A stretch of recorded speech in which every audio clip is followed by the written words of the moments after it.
But first, for a second, just a second today, I thought at last the Prime Minister now gets it. At last he was about to say, enough. Just 13 new infections in the entire country in just the past day. Just 40-odd people in hospital. Are we crazy? Let's get back to work. We have had great success in flattening our curve, that's obvious. But having a low number of cases, but having Australians out of work, having a low number of cases and children not receiving in-classroom education, having a low number of cases and businesses not being open, having a low number of cases and Australians not able to be going about their as normal of lives as possible. That's not what success looks like. We don't want to just win the battle against COVID-19, but lose a broader conflict when it comes to our economy. And I thought Scott Morrison's next words would be, so let's get businesses open now. With social spacing, yes, but no. We've got to wait at least a couple more weeks. But wait for what? And at what price? You got any idea?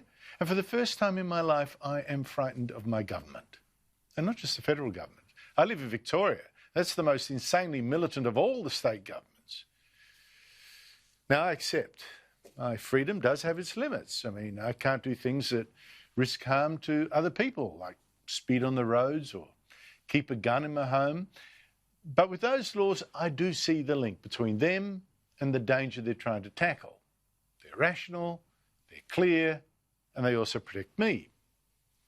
Not so some of these coronavirus bans. Some are just mad and random, with no real link between them and the danger they're supposedly saving us from. Yesterday, a viewer wrote to me. She wants to lay flowers on her mother's grave on Mother's Day, Sunday week, but she says she's scared. Is that even allowed now, to lay flowers on her grave? And in Victoria, in fact, some mourners have already been fined. Now, sure, police then said they'd withdraw that punishment if those people had kept a social distance, but still, this woman is scared. From New South Wales, another example of this arbitrariness. Police chasing people off several beaches, when beaches are in fact about the safest place you could be. A Chinese study of more than 300 virus outbreaks said it identified only a single outbreak in an outdoor environment. And as I showed you yesterday, US research suggests the virus's half-life was shortened from 18 days to just 2 if the virus was exposed to sunlight. And in fact, most of the recent deaths from the coronavirus have been of people in nursing homes. They're not beach bunnies. Another example today, this time from Queensland. Trevor Watts, the opposition spokesman, police spokesman, he decided to share drinks with neighbours in a driveway get-together in the street. Now, neither Watts nor two of his neighbours, who were both police officers, seemed to think there was any danger to anyone in what they were doing. But there was the law. Queensland's Shadow Police Minister has found himself on the wrong side of the law after being fined for breaking social distancing restrictions.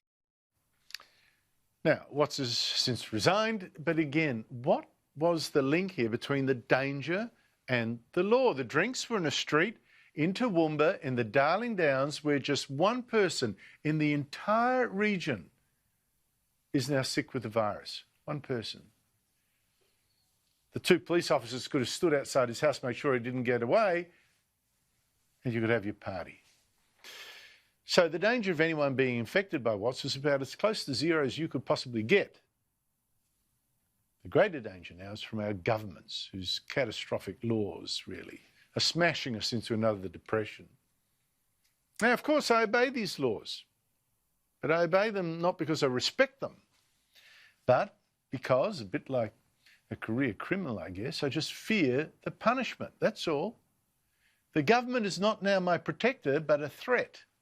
And that is not a healthy place for this country to be.